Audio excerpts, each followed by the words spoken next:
Good evening, HSM West. So glad you guys could join us this evening for small groups.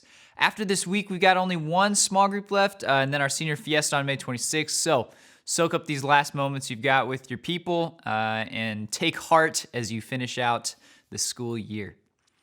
Got a question for you guys to start with. How do you make decisions in life? What goes through your head when it's time to make a decision, when you got to figure out what to do? The famous theologian Dwight Schrute once answered this question by saying, "Before I do anything, I ask myself, would an idiot do that? And if the answer is yes, I do not do that thing." And in a way, he's not too far off. You see, we think the answer is obvious. We weigh our options, and then we make the best decision for us, right? The idea is simple. I make my own decisions.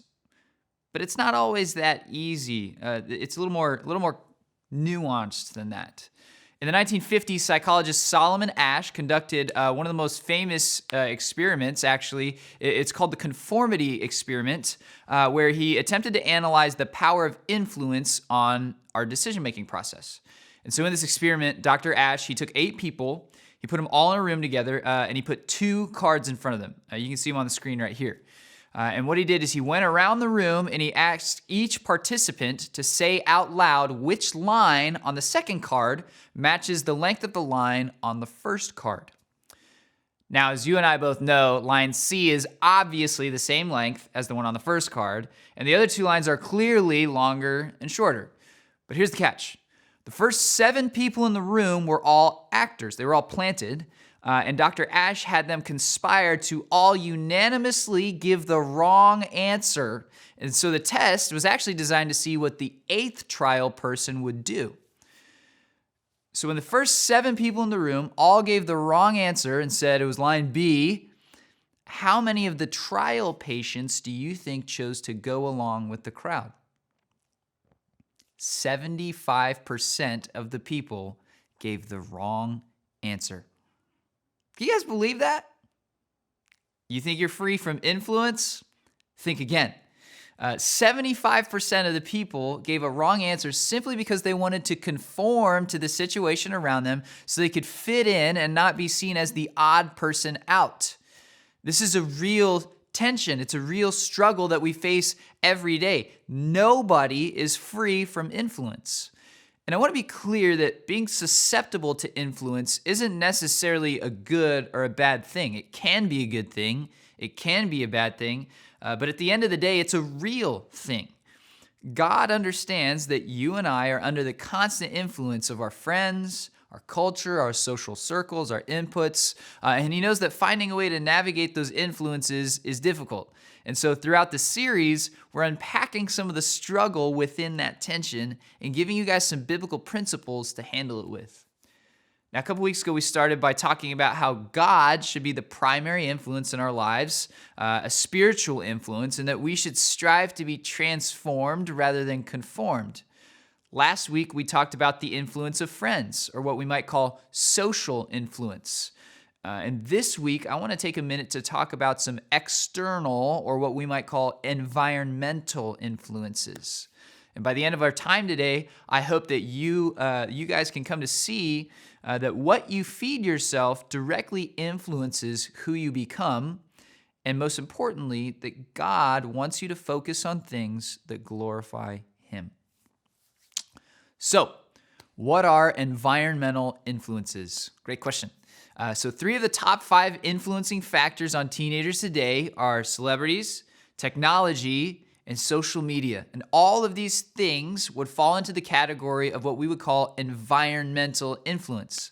Now, some environmental or external influences are simply just there. They're unavoidable, but a lot of the times, especially in these examples, we're able to cultivate or shape the environment around us intentionally and selectively.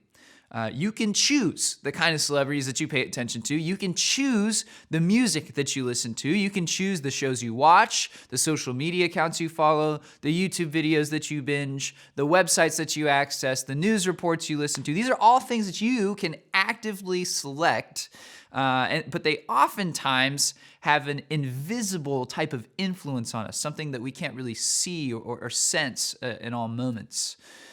External or environmental influences have a profound effect on your political views, your health, your lifestyle, your hobbies, your identity, your body image, your beliefs, your knowledge, and whether or not you realize it, the external things that you're surrounding yourself with are all shaping these areas of your life. They determine the clothes you want to wear. They determine the way you want your body to look. They determine the type of person you want to be known as. They determine the jokes that you think are funny and what you think is true and meaningful. They determine the things that you find attractive and desirable. They determine what you think is true and what you think is false and how you spend your money.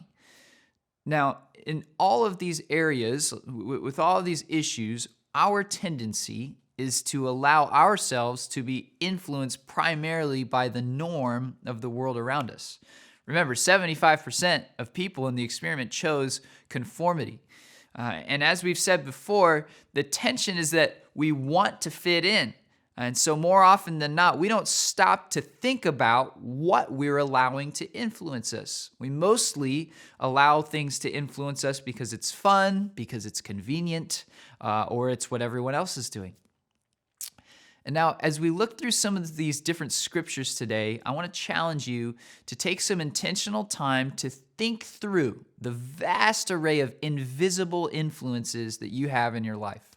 Think through what are some of the primary things that you're allowing to influence your environment that you haven't intentionally designed to be glorifying to God. It might take some digging. It might take some analyzing. But I want you to go deep, and I want you to ask yourself this question. What influences have I allowed in my life that don't glorify God? Your list may be small. Your list may be big. But either way, it's important that you've thought through your decisions and surrendered those to Christ. And as you think through that, I want to leave you guys with these words of Paul to the church in Philippi about what he would have them focus on.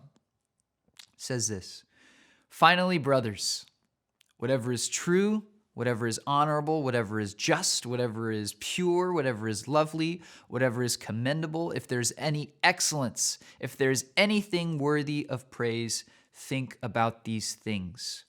What you've learned and received and heard and seen in me, practice these things, and the God of peace will be with you."